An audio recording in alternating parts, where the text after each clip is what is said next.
vachement bien ce truc. C'est pas vrai. Eh Laurent, mais qu'est-ce que tu fous là? Guillaume, Pose-toi, ça pose-toi va? 2 secondes. Attends, je suis désolé, je suis hyper pressé.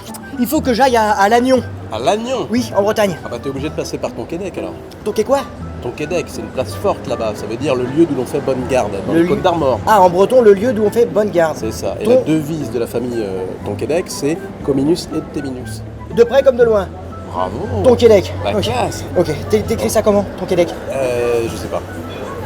Ah, bon, bah, c'est pas grave, j'ai cherché. Ok, bah merci, alors je vais y T'en passer. prie. Ouais, Ouais. parce que d'ailleurs, Lannion, c'est pas tout près, donc de près comme de loin, c'est surtout de loin, quoi. On y va. Parti, salut. Eh, Kenavo, hein. Quel est quoi? Kenavo. Quel est Ça veut dire au revoir. Ah, quel amour. Kenavo. Ciao, ciao.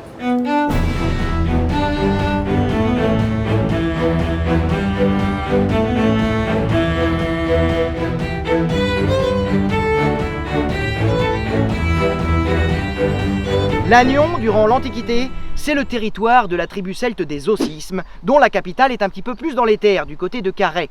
Mais ici, dès l'âge du fer, il y avait à l'embouchure du fleuve le Léguerre, ce fleuve qui passe dans l'Amion, il y avait déjà un port maritime hyper important sur le site du Yodet. Ce port permettait d'acheminer depuis l'Angleterre des richesses comme l'étain, inévitable dans la fabrication du bronze pour fabriquer des couverts, des vases et toutes sortes d'objets et d'outils dont on avait besoin dans le monde méditerranéen. Donc ça transitait par ce site du Yodet, donc c'était un lieu incontournable, un lieu stratégique, et j'en veux pour preuve ces remparts de l'âge du fer qui sont parvenus jusqu'à nous. Regardez, ils sont derrière moi, ils forment comme un cirque là, c'est très important, et ils prouvent la richesse de ce port du Yodet, puisque ces remparts, c'est les plus importants retrouvés à ce jour, avec ceux du côté d'Alette à Saint-Malo. Il y en a aussi, mais ceux-là, ces remparts celtiques comme on les appelle, ils sont vraiment majeurs et ils prouvent la richesse du Yodet. D'ailleurs, après la conquête de la Gaule par les Romains, eh bien le port du Yodet restera un port très fréquenté, très utilisé par les Romains.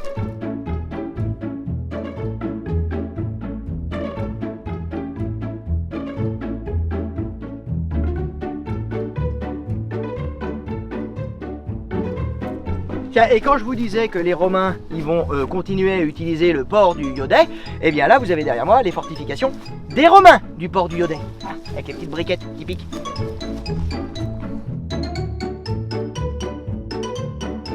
Et Lannion, durant l'Antiquité, va donc se retrouver sur la grande voie romaine qui relie le port du Yodet à l'intérieur des terres, et en particulier le grand carrefour routier de la région qui est à Carhaix. Et j'en veux pour preuve, derrière moi, une borne miliaire magnifique, une borne romaine qui est parvenue jusqu'à nous, ici à Ploulaire, et qui aujourd'hui est intégrée à l'enclos paroissial avec l'église juste à côté. C'est magnifique, ça c'est romain, c'est la route.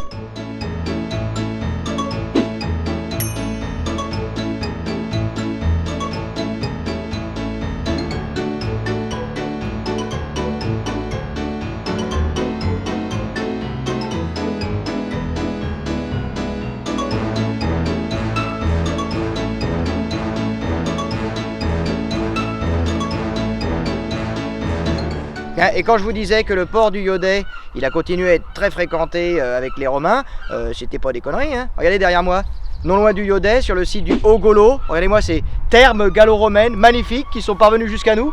Ah, t'es pas mal là, hein. Tu barbotes, tu papotes, hein, et tu regardes la mer. Eh oui, déjà à l'époque, la Bretagne, ça vous gagne.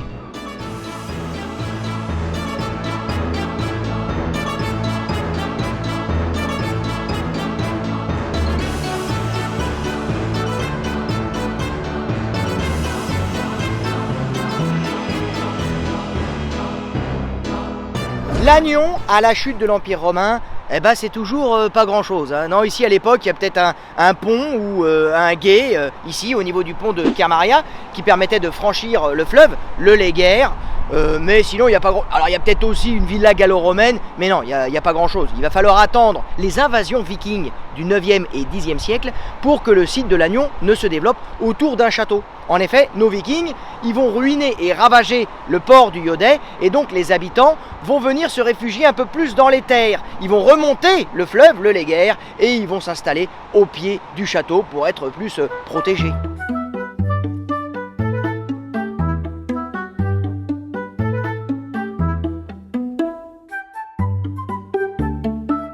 Alors, du château de Lannion, il reste plus rien non plus aujourd'hui, sauf que l'église de la ville, que vous avez derrière moi, l'église Saint-Jean du Bali, eh bien, à la base, au départ, à l'origine, c'était la chapelle du château. Donc quelque part, ce château, eh bien, il est parvenu jusqu'à nous, avec l'église.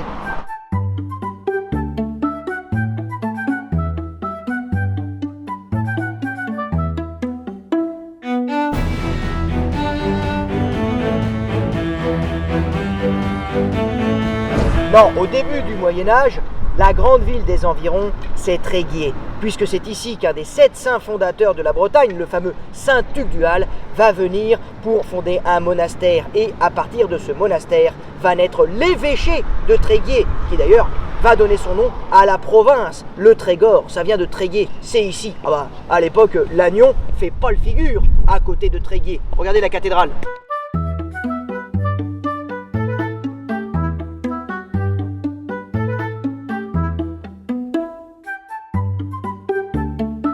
Oui, ça, le cloître de la cathédrale de Tréguier, c'est pas de la quiche, hein. C'est certainement un des plus beaux cloîtres de France, hein. Faut dire que Saint-Tugdual, pour les Bretons, c'est pas n'importe qui. C'est celui qu'on appelait Saint Pabu, qui veut dire le père, le padre et le patriarche. Ah oui, ça, à l'époque, au Moyen-Âge, Lannion fait pas le figure à côté de Tréguier.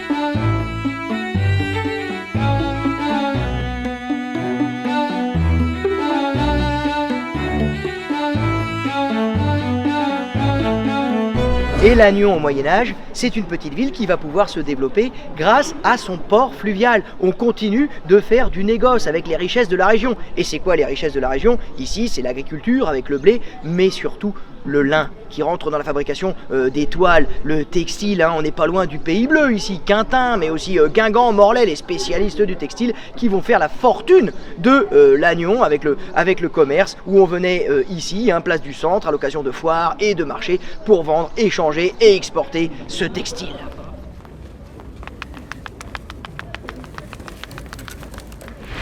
Et pour protéger cette ville commerçante, marchande, autour de son port fluvial, on l'a entouré de remparts. Alors malheureusement, aujourd'hui, les remparts médiévaux de Lannion, ils ont quasiment complètement disparu. Il n'en reste pas grand-chose, hein, mais quand on cherche, on trouve toujours un petit quelque chose. Il y a quelques pans de murs qui sont parvenus jusqu'à nous, ici, derrière moi, au niveau de la porte de France, avec même une tourelle. Enfin, ce qu'il en reste, un vestige de tourelle. Là. Ah oui, la Bretagne au Moyen-Âge, ça a été un peu le bordel, hein, notamment pendant ce qu'on a appelé l'épisode de la guerre de succession de Bretagne. Il y avait le parti français, le parti anglais, bref, ça se fritait pour le duché. Et Geoffroy de Pontblanc, il en est mort parce que Lannion était resté fidèle au parti français. Et c'est les Anglais qui ont gagné, enfin les Montfort.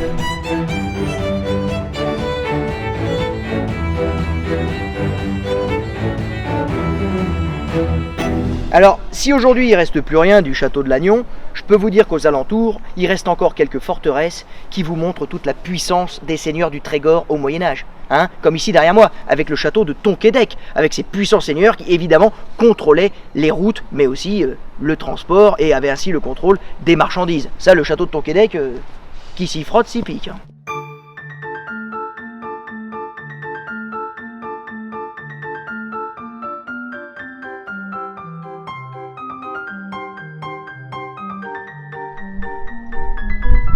Alors, c'est-il pas beau ton Québec? Je contrôle la route, je contrôle le léguerre.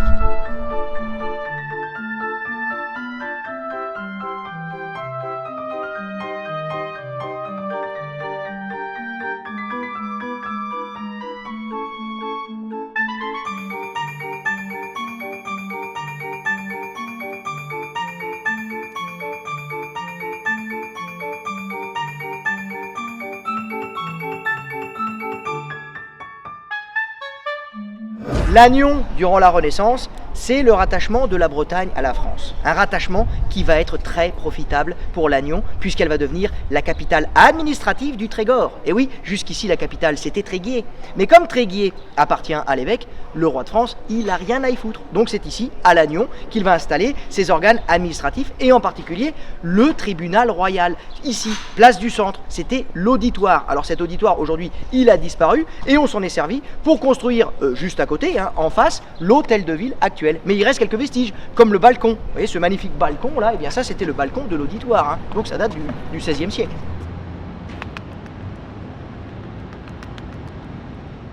Lannion, durant l'Ancien Régime, c'est une ville qui va continuer à se développer, même si par moments ça a été un peu chaotique, notamment au cours du règne de Louis XIV et ses nombreuses guerres. Et ouais, difficile de continuer à vendre du textile aux Anglais, aux Hollandais ou aux Espagnols quand on est en guerre avec eux. Mais Lannion va un peu moins morfler qu'ailleurs, puisque comme c'est une capitale administrative, elle va continuer à profiter des richesses des nombreux magistrats, hommes de robe, fonctionnaires qui se font construire au XVIIe, XVIIIe siècle de sublimes hôtels particuliers, comme derrière moi l'hôtel de Guillaume de Tonquédec, magnifique. Et ça fait vivre aussi la ville, ça participe de la richesse de Lannion au XVIIIe siècle.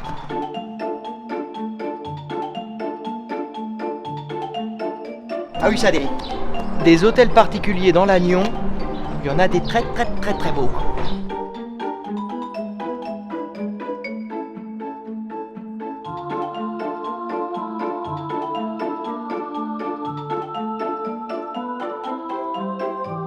Lannion, à l'époque contemporaine, c'est une ville qui d'ailleurs, un petit peu comme le reste de la Bretagne, va commencer à décliner. Et oui, on va commencer un peu à parler de Far West pour la Bretagne, parce que à l'époque de la révolution industrielle, eh bien cette révolution industrielle va mettre un peu plus de temps qu'ailleurs à venir en Bretagne. J'en veux pour preuve le symbole de la révolution industrielle, à savoir le chemin de fer, la machine à vapeur. Eh bien quand elle va venir en Bretagne, dans les années 1860, avec la ligne Paris-Brest, eh bien elle ne va pas passer par Lannion. Eh non, elle va s'arrêter à 20 km au sud de Lannion, ici à Ploaret. Et pour aller à Lannion, eh ben, il fallait finir en diligence. Donc ça c'est pas terrible pour le commerce. Vous me direz, il reste le port.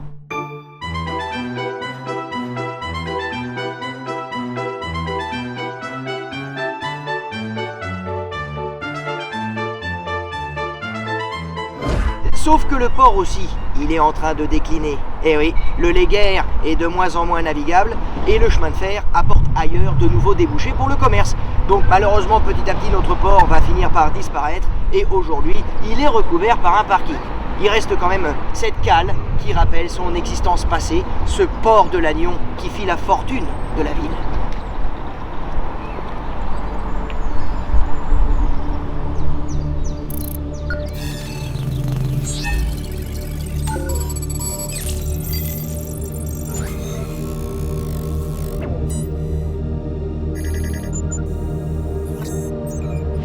Mais Lannion est une ville qui a su rebondir durant les 30 Glorieuses avec l'installation dans les années 60 du CNET, le Centre National d'Études des Télécommunications.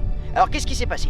Eh bien, on était en pleine guerre froide entre les soviétiques et les américains, entre le bloc ouest et le bloc est, et stupeur et tremblement, 1957, les Russes envoient un satellite dans l'espace, Spoutnik. Ils ont la maîtrise du ciel des télécommunications. Le bloc ouest doit réagir et du coup, les Américains vont s'associer avec les Européens pour eux aussi essayer de reprendre le contrôle des télécommunications. Ils vont installer des antennes donc en Amérique mais aussi en Europe. Et en Europe, qu'est-ce qui est le plus à l'ouest, le plus proche possible des Américains? Évidemment, c'est la Bretagne, c'est Lannion, c'est le site de Lannion qui va être choisi, en particulier grâce à un homme, un ingénieur qui s'appelait Pierre Marzin, et on va installer cette antenne incroyable, le radome. Regardez-moi ce truc, il y avait le même aux États-Unis, il a disparu aujourd'hui, donc c'est l'unique qui reste, c'est la petite sœur jumelle, elle est là, elle est parvenue jusqu'à nous, c'est proprement incroyable. Et ça va faire la fortune de Lannion, ça va faire exploser la ville. Au niveau de la démographie, déjà Lannion va absorber tous les petits villages aux alentours, et elle va passer de 9000 à 20 000 habitants. Toutes les technologies de pointe vont s'installer à Lannion. Il va y avoir un IUT, il va y avoir des ingénieurs, des étudiants, il va y avoir Alcatel qui va s'installer. Voilà, c'est parti pour la fortune de Lannion en matière de technologie de pointe. Et ici, au Radome, c'est devenu un parc aujourd'hui. Et ça se visite.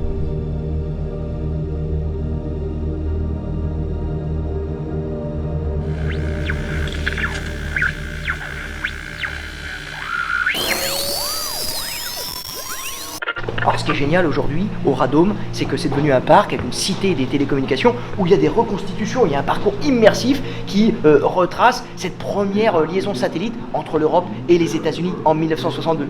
C'est génial. Moi là j'y vais, j'ai rendez-vous avec l'antenne. Il y a eu un problème.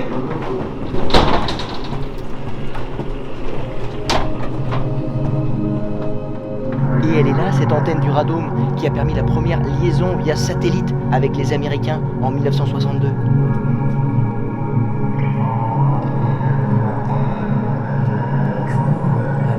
Allez, vas-y. Ça va marcher. On va le capter, c'est bien. Hey, oh les gars, on a quelque chose. On a une image, we have something. On est en direct avec les États-Unis? Mesdames, messieurs, nous regardons les premières images retransmises en direct par satellite. Félicitations les gars. We have to transmit our photo facsimile, and I hear that our fellows are working very hard to get word from the... Elle est incroyable cette antenne, c'est fou hein. Et elle est classée monument historique. C'est d'ailleurs un des monuments historiques français les plus jeunes, puisqu'elle n'a que 60 ans.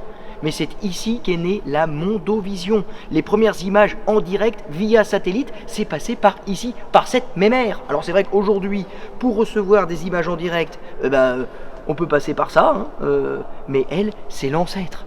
Et aujourd'hui, c'est vrai que les antennes pour capter les satellites, les ondes, eh bien c'est des antennes paraboliques. Et là, c'était une antenne comme ça, en cornet, très très longue. Et donc pour la protéger, elle était recouverte d'un dôme qui est toujours là, un dôme hallucinant. En fait, c'est un ballon. Vous êtes dans le plus grand ballon gonflable du monde ici, hein, avec des hautes pressions qui permettent de le tenir. Parce que c'est un petit plastique qui fait 2 mm d'épaisseur, pas plus. Mais c'est incroyable. Ici, c'est le lieu des prodiges, hein, le Radome.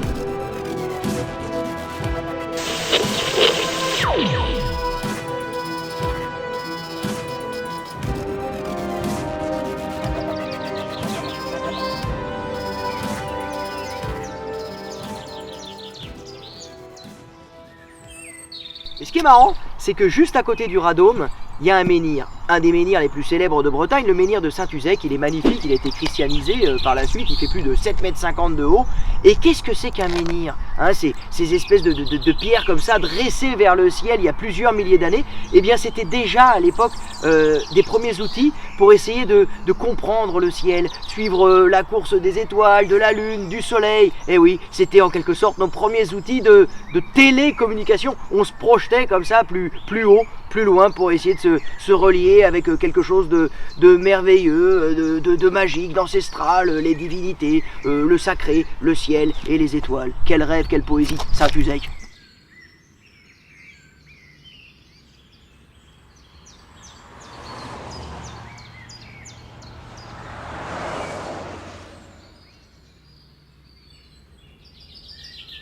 Il n'y a pas moyen d'être à Lannion sans gravir les escaliers de Brélévenez. Hey, souhaitez-moi bonne chance. Rendez-vous au tas de sable.